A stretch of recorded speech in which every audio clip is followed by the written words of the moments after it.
All souls, all play.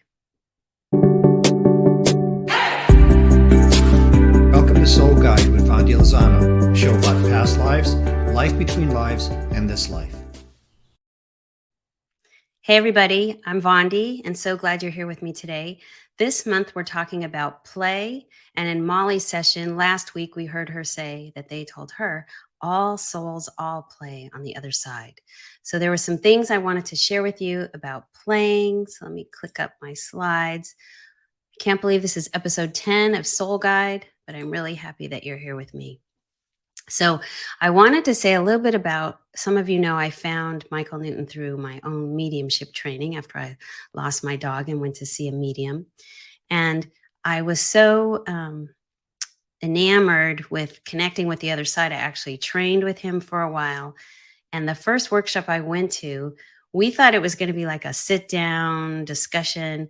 He put on Dancing Queen from ABBA and made us dance around the room in his apartment because he said souls on the other side function at a much higher vibrational level, and we're down here. And we needed to lift our energy and our joy and our happiness and play. And that was one way that we could connect with them more easily. So I learned that in order to connect with souls, we needed to be at a little bit higher vibrational level, and play is one way that we do that.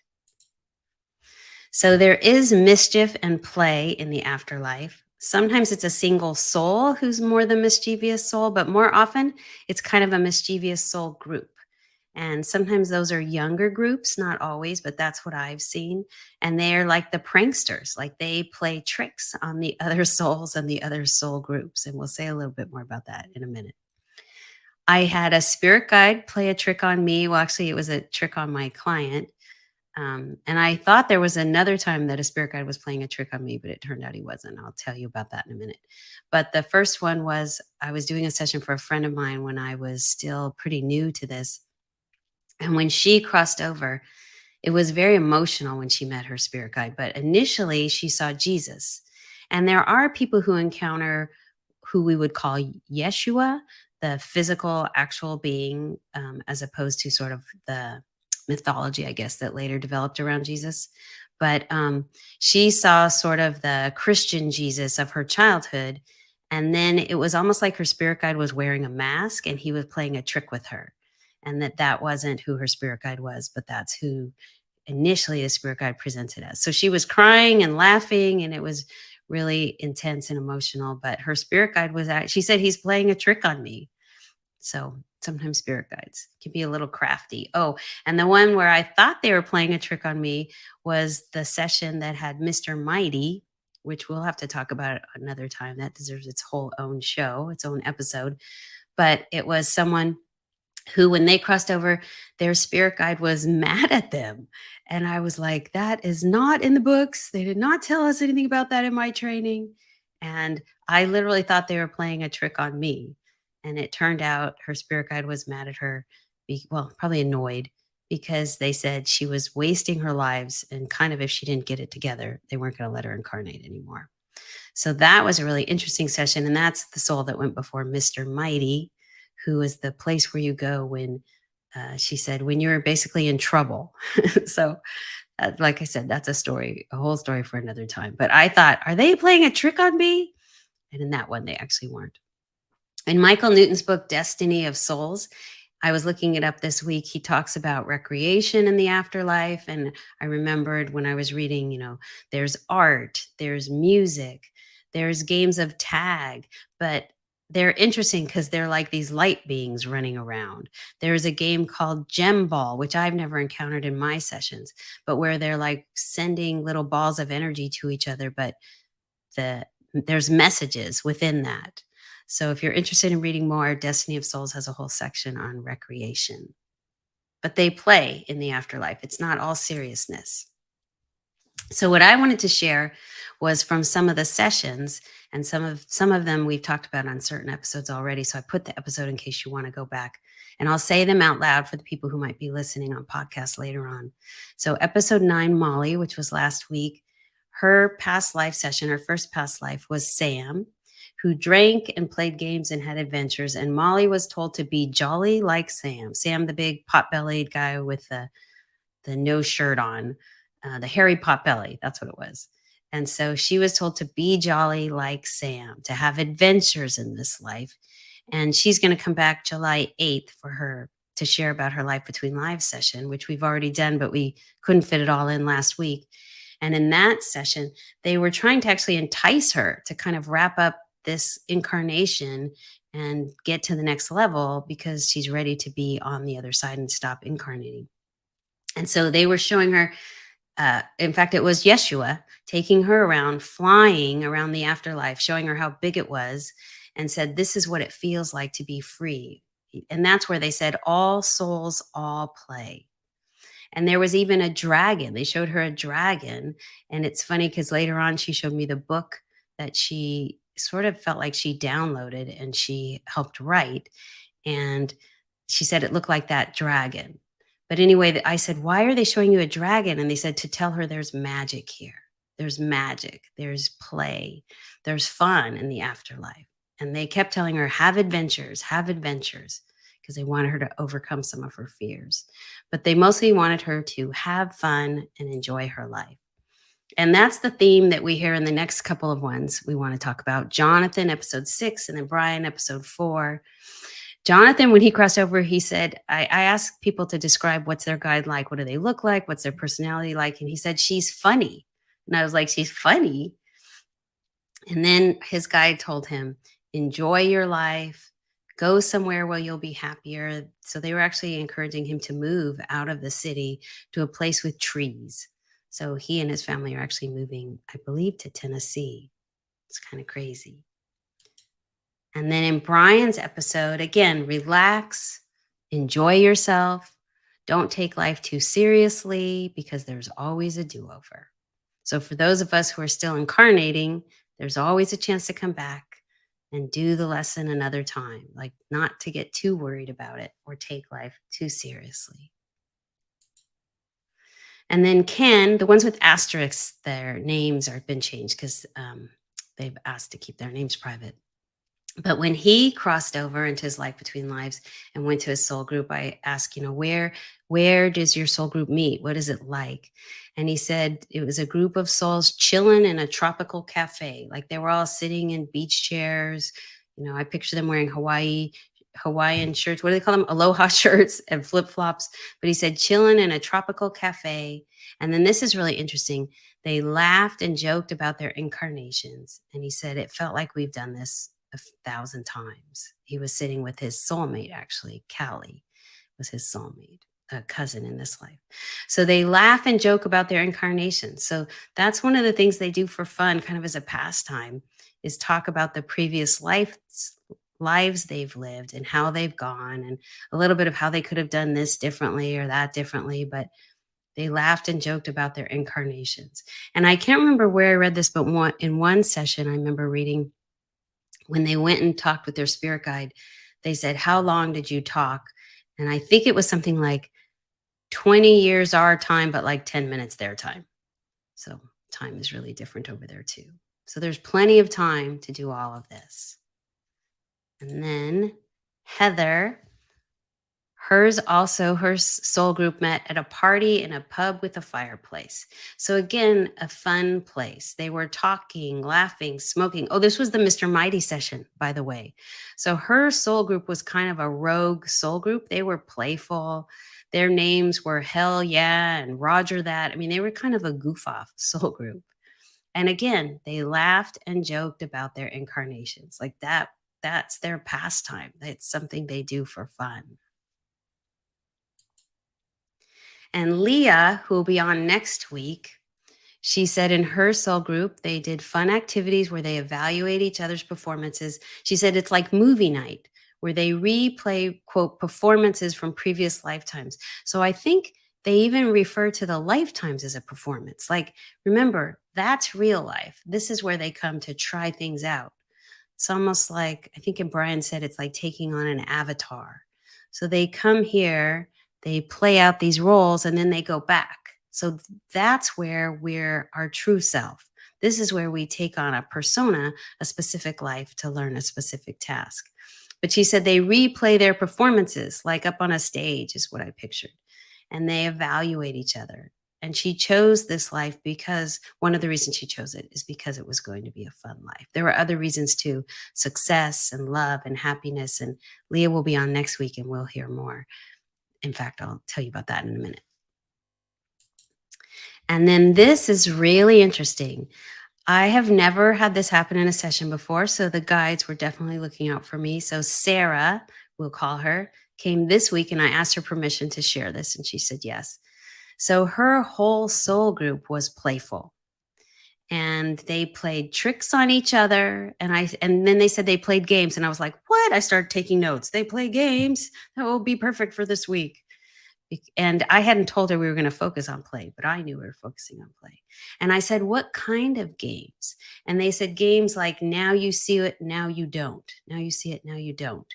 And I was asking them to explain a little bit more of it to me. And they said, skipping down to the next bullet point, is they said like signs, like they give her signs sometimes and for her to see them. And she had told me at the beginning of the session that earlier in the day she had had a Reiki session. And when the session was over, she was looking at the ceiling and she could see gold flecks all over the ceiling. Like she said, like if you were camping and you looked up at the sky and there was all the stars, only it was gold flecks. And I think they might have even been moving. And she asked the person who'd given her the session if she could see them, and she couldn't. And so in our session, I asked her soul group, were the gold flecks part of the now you see it, now you don't? And they were like, yes, that's exactly it. So those are some of the games that they play. And then they said they also do a lot of inside jokes and camaraderie. So they just kind of enjoy each other's company. They enjoy goofing around. And then they give her signs that she has to pay attention to. And one of the questions we ask is, what characteristics do you carry from life to life? And she said after the session that being playful were some of the characteristics that they carried throughout each life, her as well as the other members of her soul group. And then they even kind of played a trick on me. I didn't realize it till I got home. Is I keep my notes at my office and I reference the past life session, the notes before I start the life between life session. And so I went to pull out her past life notes and my cabinet was empty. And I was like, "Where are all my files?" And then I remembered, oh, I think I took them home because I was going to put labels on the files, better labels. And so I had to do it. I had to ask her, "Can you refresh my memory?" I mean, I remember most of it, but when she refreshed my memory, it all came back. But normally I have all this information right in front of me and I'm really organized. So it kind of threw me off my game a little bit. So I brought her notes home to put them with her file where I thought it was at home. And when I got home, it wasn't here either. And then I remembered, oh, I moved them to a different drawer and I completely forgot. So I felt like it was a now you see it, now you don't. And I have a really, really good memory. But that day I forgot that I had moved my notes. So I felt like when I got home, I texted her. I said, "I think your soul group was even playing a trick on me and that I forgot where I put my notes." So that was just this week, a really special, really playful session that involved games and tricks. So I was wrapping up my getting ready for today this morning, and I write my notes out and I tape them behind my computer in case I need to reference them. And I felt like they were saying, okay, the whole point of telling everyone that souls play is we want you to play. They want you to play. So I added an extra card here in the presentation. So, how do you play? I felt like that's what they wanted me to ask you. What is fun for you?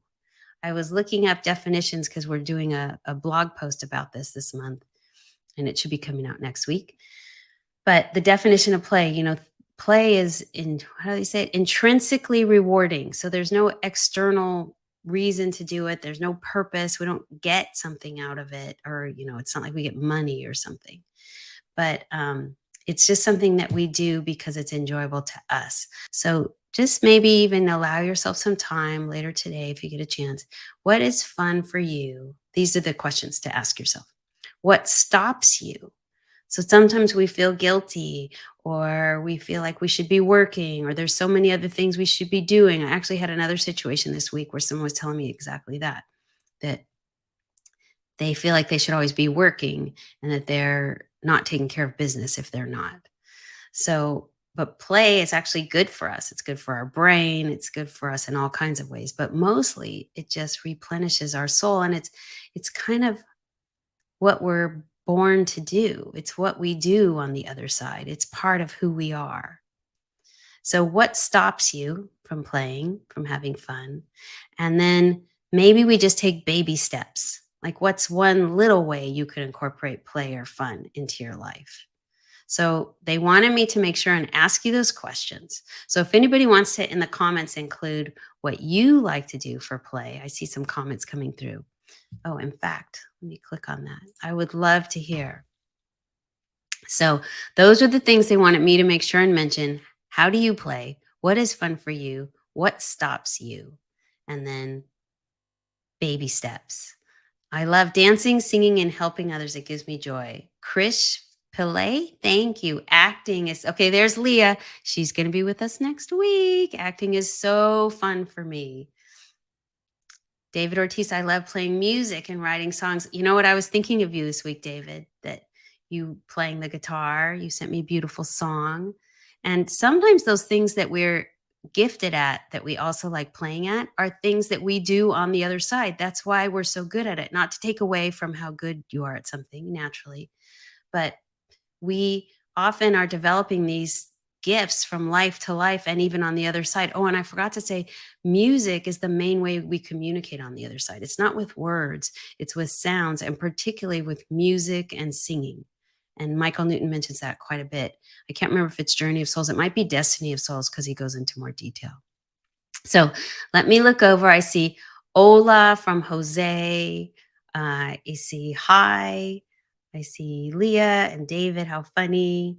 And thank you, Emily.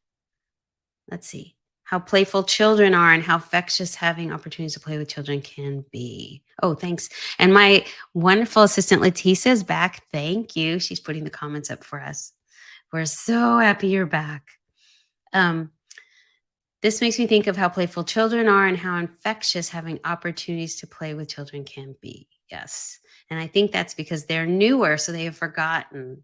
They haven't forgotten the lessons to play. Well, and I heard just this week, and I know this, and a lot of you know this, is that younger souls, children, they often are still very connected to the afterlife. That's where you have children who remember previous lives and other things like that, or imaginary friends. And some of that fades as they get a little older, but definitely they know how to play and they are more connected with that. And I know a lot of us came to life between lives through grief, through a loss. That's what drew us to connecting with the afterlife. And so that's where play can be so healing. When I was grieving, my little niece and nephew were preschoolers, and it was the only thing that took me out of the grief. So play refuels us and heals us and nourishes us in all kinds of ways. So I don't see any more comments. So if there's nothing else, we're going to wrap up. But they did want to make sure that I included that they want you to play. That I kept hearing it's your soul's birthright. So I don't know how that fits, but that's what they were telling me. It's your birthright. So, all right. So let me get out of here. So, just in closing, I want to say that they're very interested in you playing, and that next week Leah will be on. Oh, I see comments coming in. Yes, play is healing. Thank you, David. Next week, Leah will be on, who's with us today, but she will be here next week. And she said, acting is so fun for me. So we'll find out more about her sessions. We did them a while ago, but they were amazing. And one of the things they kept telling her was to go bigger. So Leah is definitely playing a bigger game now. In fact, she just filmed a trailer for a new TV show, and they'll be filming a pilot soon. So very, very exciting. She wrote, I can't wait. So thank you everyone for watching. Oh, and we are on all the podcast stations. We went live on Spotify, Amazon, Apple, and then this week I got a notice we should be going on all the others. It just might take a week or two for them to show up on all the other podcast stations. So look for us on your favorite podcast station. And I believe Leticia is going to put a link up for Spotify. Oh, there we go. I see it. That's fantastic, Leah. I know, isn't it exciting? And we'll also put up a link to the website if you have any questions. But we'll look forward to seeing you next time. Thank you so much for joining us. Bye for now. Thank you for watching. Remember to like, subscribe, and follow. And join us next week for another episode of Soul Guide.